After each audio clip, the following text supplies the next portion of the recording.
आज की tips and tricks बहुत ही ज़्यादा शानदार होने वाले हैं, क्योंकि ये कुछ ऐसे टिप्स एंड ट्रिक्स हैं दोस्तों, आपके डेली के जो छोटे-छोटे काम होते हैं, जो कभी-कभी बहुत ज़्यादा लेंदी हो जाते हैं, वो बनेंगे बहुत ज़्यादा आसान। तो ऐसे ही एक वीडियो लेकर हाजिर हुई हूँ, जिसमें आपको किचन और घर की बहुत सारी समस्याओं को हल करने का रास्ता मिलेगा। चलिए बढ़ते हैं आज की अपनी सबसे पहली टिप की तरफ। हमारी आज की जो सबसे पहली टिप है, कभी-कभी ऐसा होता है हमारे पास पिलो के नाम पर होता है कुशन। जी हाँ, घर में गेस्ट ज़्यादा आ गए हों तो हम जो कुशन होता है उसको भी पिलो की तरह यूज़ करना चाहते हैं, लेकिन जब इसमें कवर लगाने की बारी आती है तो हमारे पास पिलो कवर अगर अवेलेबल है तो हम इसको कैसे लगाएं कि ये देखने में अच्छा लगे, अच्छे से फिट हो जाए। इसके लिए बहुत अच्छा सा जुगाड़ आपके साथ शेयर कर रही हूँ कि आप जैसे पिलो कवर में पिलो को डालते हैं वैसे ही कुशन को डाल दीजिए। देखिए कुछ यूँ इस तरीके से। और अब इसके बाद क्या करना है, इसके बाद जितना पार्ट एक्स्ट्रा आपको दिख रहा है, जितना ये ढीला वाला पार्ट आपको एक्स्ट्रा दिख रहा है, उसको आपको थोड़ा सा तरकीब से वीडियो में जैसे दिखाया गया है वैसे ही आप इसके पार्ट को इस तरीके से पकड़कर अंदर की ओर अच्छे से टक कर दीजिए। अंदर की ओर टक करते ही आप देखेंगे कि जो तकिए का कवर है वो बहुत ही अच्छे से पिलो में सेट हो जाता है। देखिए दोस्तों कुछ यूँ इस तरीके से। मैं यहाँ पर थोड़ा सा इसको ढीला ही रख रही हूँ। आप चाहें तो अंदर ज़्यादा पार्ट को डालकर आप पिलो कवर जो आपने कुशन को पहनाया है, कुशन को बहुत एकदम बढ़िया बारीकी से सेट कर सकते हैं। मैं यहाँ पर इसको हल्का सा ढीला रख रही हूँ। देखिए कुछ यूँ इस तरीके से। तो इससे जो है तकिया को यूज़ करना आसान हो जाएगा और जो आपका पिलो कवर है वो देखने में भी अच्छा लगेगा। आपको अलग से कुशन कवर लगाने की ज़रूरत नहीं पड़ेगी। इस तरह से आप अपने किसी तकिया कवर को भी कुशन कवर की तरह इस्तेमाल कर सकते हैं। ये टिप हम लेडीज़ की बहुत ज़्यादा काम आने वाली है। और टिप कैसी लगी कमेंट करके ज़रूर बताइएगा। ये देखिए कुछ यूँ हमारा बढ़िया सा कुशन कवर पिलो कवर के साथ रेडी हो चुका है। चलिए बढ़ते हैं नेक्स्ट टिप की तरफ। नेक्स्ट टिप में है, जब हमारे पास ऐसे छोटे छोटे कपड़े होते हैं जिनको हमें फैलाना होता है, कभी कभी घर के बाहर या फिर छतों पर तार हम पे जब हम इनको लटकाते हैं तो आपने देखा है कि ये कपड़े उड़ते बहुत तेज हैं। हर कपड़े पे अलग अलग पिन लगाना पॉसिबल नहीं होता, ना ही कभी कभी स्पेस इतना होता है कि इन कपड़ों को अलग अलग हम फैला सकें। अगर हम इनको ऐसे ही डालते हैं तो ये उड़ने लगते हैं। तो और तार को भी ज़्यादा जगह ना हो तो हम क्या करें दोस्तों, या फिर घर में भी इस तरह से आप स्टोरेज कर सकते हैं। जैसे ये छोटे छोटे कपड़े हैं, मैं अगर यहाँ पर सॉक्स को ऐसे भी लटकाऊंगी तो सॉक्स थोड़ी देर बाद हवा की वजह से गिरकर नीचे आ जाता है, या फिर अगर मैं अलमीरा में भी इसको ऐसे रखूंगी तो भी ये गिर जाते हैं। तो इसके लिए हम क्या कर सकते हैं, जो हमारे पास कपड़े वाले पिन होते हैं वो जितनी ज़रूरत है लेकर आप हैंगर में लगा दीजिए। यहाँ पर मैं भी 5 से 6 पिन एक साथ लगा रही हूँ। अब जब ये कपड़े हमारे गीले हैं, इनको हमें एक साथ सुखाना है, तो कम स्पेस में सुखाने के लिए ये जो कपड़े के पिन हैं इनमें आप सारे कपड़ों को एक एक करके फंसा दीजिए। इवन आप एक पिन में 2 कपड़े भी लगा सकते हैं। अगर आपके पास कपड़े वाले पिन कम हैं तो आप एक पिन में 2 कपड़े लगा दीजिए। यहाँ पर मैं एक एक पिन में एक एक कपड़े ही एडजस्ट करके आपको दिखा रही हूँ। छोटे छोटे कपड़े कुछ भी हो सकते हैं दोस्तों, चाहे वो सॉक्स हो, हमारे इनर वियर्स हों, टॉवेल्स हो छोटी, या फिर हैंकी हो, या फिर मास्क वगैरह ही क्यों ना हो। इस तरीके से बहुत अच्छे से सेट करके हम बहुत ही थोड़ी सी जगह में हैंगर को लटका कर अपने सारे कपड़ों को अच्छे से ड्राई कर सकते हैं। या फिर कपड़ों को धूप दिखाना ही क्यों ना हो, कुछ भी इस तरह की चीज़ें हों तो आप इनको अलमीरा में भी एडजस्ट कर सकते हैं और टेरेस पर भी बहुत अच्छे से सुखा सकते हैं। ये बहुत छोटी सी है, लेकिन कभी कभी ऐसा होता है कि हम ढेर सारे छोटे कपड़े एक साथ वॉश कर लेते हैं। ऐसे टाइम पर ये टिप हमारी बहुत ज़्यादा काम आएगी। अगर आपके टेरेस पे जगह नहीं है तो इस तरह से करके आप अपने कपड़ों को रूम में भी अच्छे से सुखा सकते हैं फैन की हवा में। होप करती हूँ ये आइडिया आपको पसंद आया होगा। चलिए बढ़ते हैं अपने नेक्स्ट टिप की तरफ। नेक्स्ट टिप है हमारी, घर में अगर किसी को भी फीवर हो जाता है, आजकल का जो मौसम है जब धूप लग जाता है तो आपने देखा होगा कि लू लगने से किसी को भी, बच्चा है बड़ा है, हल्की सी हरारत हो जाती है, हल्की सी फीवर हो जाती है। ऐसे टाइम पर दवाइयाँ तो हम देते ही हैं, लेकिन कुछ अगर घरेलू नुस्खे भी ट्राई करें तो उस टाइम पर आप देखेंगे कि उनका फीवर जो होता है वो बहुत जल्दी उतरता है। इसके लिए हमें क्या करना है दोस्तों, हल्का सा गुनगुना पानी लीजिए, बहुत ही हल्का सा, बहुत ज़्यादा गर्म पानी नहीं लेना है। और इसमें आप डाल दीजिए थोड़ा सा नमक। नमक अगर सीधा नमक है तो बहुत अच्छी बात है। मैं भी यहाँ पर सीधा नमक का इस्तेमाल कर रही हूँ। सीधा नमक लेने के बाद हम यहाँ पर नमक को पानी में अच्छे से मिला लेंगे।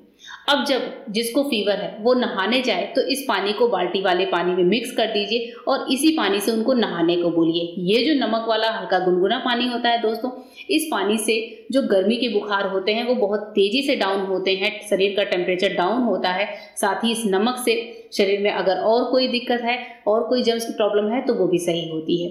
होप करती हूँ कि घर में अगर किसी को फीवर हो तो आप ये वाली टिप जरूर ट्राई करके देखिएगा। और आपको कौन सी टिप सबसे ज़्यादा अच्छी लग रही है कमेंट करके जरूर बताइएगा। नेक्स्ट टिप है हमारी बेडशीट को लेकर।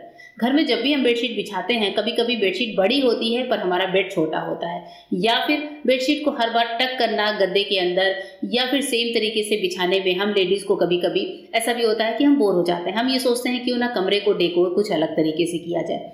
तो उस टाइम पर जो बेडशीट है, अगर हम उसको थोड़ा सा डिफरेंट तरीके से कर दें, थोड़ा सा डिफरेंट तरीके से शो कर दें, या फिर गेस्ट आने वाले हैं तो फिर मज़ा ही आ जाता है। ये देखने में भी अच्छे लगते हैं और जो गेस्ट हमारे घर में आते हैं वो भी जरूर एक बार पूछते हैं कि आपने इस चीज़ को कैसे किया। चलिए एक ऐसा ही आइडिया आज आपके साथ शेयर करती हूँ कि जब हमारी बेडशीट बड़ी हो तब उस टाइम पर हम क्या ऐसा करें जिससे हमारी बेडशीट सुंदर दिखे, इसके जो कॉर्नर्स हैं वो बहुत ज़्यादा ब्यूटीफुल दिखें। इसके लिए हमें यहाँ पर ज़रूरत पड़ेगी एक रबर बैंड की। रबर बैंड आप ऐसा पतला या फिर थोड़ा सा बड़ा भी ले सकते हैं। मैंने यहाँ पर सिंपल वाला रबर बैंड लिया है और बस पीछे से हम क्या करेंगे, जहाँ पर हमारी बेडशीट बढ़ी हुई है, जो हमारा बड़ा पार्ट है बेडशीट का कॉर्नर वाला, वहाँ पर लेने के बाद आप रबर बैंड को अच्छे से थोड़ा सा टाइटली टक कर दीजिए। ध्यान रखेंगे कि अच्छे से टाइट करेंगे और इस तरीके से इसको सेट कर देंगे। यहाँ पर जो पार्ट है वो बेड के नीचे थोड़ा सा लटका हुआ है, हम चाहते हैं तो इसे बेड के एकदम अपर वाले पार्ट में भी अच्छे से थोड़ा सा एडजस्ट करके और इस तरीके से रबड़ को लगा सकते हैं। जैसे मैंने यहाँ पर अभी बेड के ऊपर थोड़ा सा बेडशीट को खींच दिया है तो ये थोड़ा सा ऊपर दिख रहा है। तो इस तरीके से आप थोड़ा लटके हुए पार्ट में भी ये रबर बैंड वाला यूज कर सकते हैं, या फिर बेड के ऊपर वाले पार्ट में भी आप इस ट्रिक को ट्राई कर सकते हैं। ये जो टिप है आप बेड के सिर्फ 2 पार्ट में भी ट्राई कर सकते हैं, या फिर चारों कोनों पर भी कर सकते हैं अगर बेड में सिरहाना नहीं है तो। वैसे अगर सिरहाने वाला बेडशीट होता है तो आप इसे बेड के नीचे वाले दोनों साइड पे इस तरह से सेट करके रखिए। बेडशीट बहुत ज़्यादा खूबसूरत लगती है देखने में, साथ ही आपके रूम का जो डेकोर है वो भी कुछ दिनों के लिए चेंज हो जाता है। होप करती हूँ ये टिप आपको पसंद आई होगी। चलिए बढ़ते हैं नेक्स्ट एक और यूजफुल टिप की तरफ। हमारी जो नेक्स्ट टिप है वो भिंडी बनाने को लेकर है। भिंडी जब हम बनाते हैं, जब भी हम इसे प्याज के साथ बनाते हैं दोस्तों, तो आपने देखा होगा कि भिंडी और प्याज आपस में चिपक से जाते हैं। लेकिन ऐसे टाइम पर हम भिंडी बनाने का एक ऐसा तरीका जान लें जिससे हमारे भिंडी और प्याज चिपकेंगे ही नहीं, साथ ही भिंडी की सब्जी बहुत टेस्टी बनेगी। इसके लिए बहुत छोटा सा तरीका शेयर कर रही हूँ। तो जैसे हम तेल में डालते हैं तड़का, तो तेल में जैसे मैंने यहाँ पर जीरे और सौंफ का तड़का डाला है, थोड़ी सी हींग डाली है। जो भी आपको पसंद हो भिंडी के तड़के में वो आप डाल सकते हैं। आप पंचफोड़न का भी इस्तेमाल कर सकते हैं। इसके बाद से आपको प्याज का इस्तेमाल नहीं करना है, आपको इसके बाद डालनी है कटी हुई भिंडी। हाँ, भिंडी को धुलने के बाद आप इसे कम से कम 15 से 20 मिनट जाली में जरूर रखें, जिससे भिंडी का पानी निकल जाए, क्योंकि गीली भिंडी काटने के बाद वो भिंडी चिपकती ज्यादा है। अब भिंडी को आपको हाई फ्लेम पर 4 से 5 मिनट अच्छे से फ्राई करना है। इसी तेल में 4 से 5 मिनट फ्राई करिए और कढ़ाई में इस तरीके से फैला दीजिए और बीच बीच में आपको 2 से 3 बार इसे चलाना भी है।